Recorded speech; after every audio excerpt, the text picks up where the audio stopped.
Hi, we're here at IT World Canada's office, and we're about to go through our weekly update with the top 3 stories. I'm Brian Jackson. And I'm Paul Dunley-Bletto from CDN. Happy Remembrance Day. That's right, Remembrance Day is today. Paula, we got to start this conversation with the obvious story, biggest news globally this week, and we were covering it too. Yep. Donald Trump is president-elect of the United States. Who could believe we've come here? But what does it mean for Canada's tech sector? That's a question we have to ask ourselves. Yeah. You were in the U.S. while it happened. Yeah, I was in the U.S. For election night Tuesday. Seems like a long time ago. I was at a conference of business professionals in the technology sector from the channel, a distributor named Cynix, and along with their customers. So the whole room was filled with entrepreneurs, and I tell you, it was very, very somber. Almost down feeling. Now, it was in Las Vegas, so there had a lot of separate gatherings between the Republican base and the Democratic base, and I saw a few of those. And you know, it wasn't that rowdy, but yeah, the mood from a business perspective in terms of selling technology was pretty somber. And you have to understand that these people love stability, right? And I think while probably the vast majority of them are probably Republican leaning, they're conservative. That's usually the take on business people. But Trump is not your typical Republican candidate. I think he's more of a nationalistic person. He's a businessman. He's never ran for any office except for this one. And so I think he's a wild card. Yeah. And I think that's what the business community in the tech sector was sort of hedging their bet and worried about, and that's why it led to more of a somber tone in the room. So it's a very anecdotal message that I'm giving out to you. Yeah, interesting to hear that you were there. That was the mood. I'm not surprised that was the mood, given that during the campaign, there was an open letter signed by, I think, hundreds, if not dozens of tech executives saying that Trump's presidency would be a disaster for the United States. And I think what they're mostly concerned about, and this is what I heard when I was writing my story this week about what it means for Canada's tech sector, is rewriting NAFTA, this idea of opening up the free trade agreement, stopping the flow of goods across borders, and potentially even attacking the areas that allow for talent to flow back and forth across the U.S.-Canada border. Could be pretty bad for Canada in terms of being able to export our tech products there. I mean, if any sector in the economy relies on free trade the most, it's got to be technology. So, but you know, in a good sense, the brain drain, because you know we produce a lot of great tech grads from Waterloo and other places, may be thinking twice about pursuing their career in the United States. May want to stay home. So maybe that could be a positive spin. And we're hearing that people are actually thinking about leaving the United States. I mean, Immigration Canada, their website crashed because of the traffic influx. And in fact, Christine Wong, she had a story on itbusiness.ca this week talking to a recruiter, hearing that a lot of people in the tech sector are actually talking about wanting to come back to Canada now. So you wonder, does it give Canada a talent edge? It's possible. It's possible. Anything's possible. Because like I said, I think Trump is a wild card. And we just don't know. I mean, we can guess. You know, he doesn't have the diplomacy skills as Hillary Clinton does, obviously. And, you know, when you're dealing with other nations in NAFTA, which is Mexico and Canada, that could be a problem, right? Now, the United States can choose not to participate, from what I heard from some of the executives at the conference I attended, because we did talk about NAFTA. They can choose not to participate, but there's a lot of binding agreements from the NAFTA agreement that they have to adhere to. So that's going to take time. That's going to take negotiation skills. Yes, I'm sure Donald Trump's a very good negotiator when it comes to real estate, but let's see what it means for trade. So yeah, I don't know if we've solved anything here. No, I mean we could talk about this all day. We sure can. What's going to happen with Donald Trump? Like you say, it's a wild card.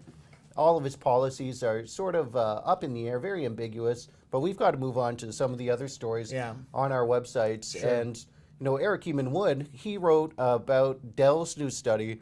It finds that Canadian offices, with all this new technology, new capabilities brought to us by IT, like augmented reality, virtual reality maybe, Right. cloud infrastructure, but Canadian offices not taking advantage. And you have some stats about this. Yeah, I do. Personally, I believe that the digital transformation is happening, and it's going to really ramp up really, really quickly from the people I talk to. But in terms of a worldwide study, Vance and Bourne polled 4,000 business leaders across 16 countries and 12 industries. Only 5% of those people are digital leaders are actually doing it. 14% are digital adopters, so they're just like kicking the can and getting started. And then there's 34% who are digital evaluators, so still thinking about it, hedging their bets. Some are following the trend, 32%, and then there's 15% who are just not doing anything whatsoever. The thing that really worries me the most, Brian, about this study is that Canada, out of the 16 nations they polled, is number 16 on that list. That's pretty low. I think we're a lot smarter than that for sure. But when you look at the top three, India, Brazil, and Mexico, I can't believe, and this with all due respect to Mexico, that we're behind them. The United States is 11th. So I think there's a lot of work to be done. And I think a lot of companies, a lot of channel partners are trying to move that needle a little bit. But I That's their would be business. worried. I would be worried right now. Yeah, I mean, this sort of fits into that old stereotype you hear about Canadian business Yeah. all the time. We're more conservative, not willing to take risks and try new things. We let the Americans test out the new way of doing things, pilot test it for us. Yeah. And then when we see that it's working, we go for it. We'll jump in. You guys worked out the bugs. Now it's time for us to follow suit. I know, and I kind of like that strategy because I think if we follow a juggernaut like the U.S., we'll get there pretty quickly. But the U.S. is only 11th here. They're lagging just like we are. I mean, India, which has obviously always been on the tech edge, that's totally understandable. But Brazil and Mexico, I don't understand how they're and believe me, I'm not an expert in either country. Just going by past results, they've always been very, very behind the IT curve. But I guess they're changing their stripes and they're moving forward. Okay. According to Vance and Bourne, anyways. Right. So our last story this week, Paulo, this is a blog that you wrote, and I'm just going to let you take this away here. You say that security concerns are putting a damper on that growing line of business IT budget that we've seen sort of become a trend over the last few years. Yeah, so we've been writing about the line of business decision-making trend for, I'm going to say, a good 5 years. CDN's even hosted panel discussions on this. And CIOs have been almost turned upside down in terms of their own relevance in the marketplace because all of a sudden they're being bypassed because they're being considered too slow in terms of the adoption curve of technology because of the cloud. And the cloud has made it a lot easier for these line of business decision makers in marketing, finance, and HR predominantly to go out and get the technology that they need, bypassing IT, buying it on their credit card for the most part. And just a little over 2 years ago, the Boston consulting firm Bain & Company had a worldwide study that said that the line of business decision maker was going to be a third of all the technology purchasing power moving away from the IT business. That is a solid stat that this trend was really growing in popularity. But I was at a Cisco conference where a lot of their senior leadership, including the CIO, thought that, hey, the money's not going there. And that really got me interested in digging a little bit deeper into this subject. And there's an IDC Canada report and also an IDC Worldwide report where it says that the last year, 2015, the line of business decision maker was only 3%. 3% is flat growth. It's stunted. And I talked to a few people at Cisco, and they believe that the security factor has really stunted the growth of this, because the IT department sort of regained control a little bit because of all these hacks, ransomware.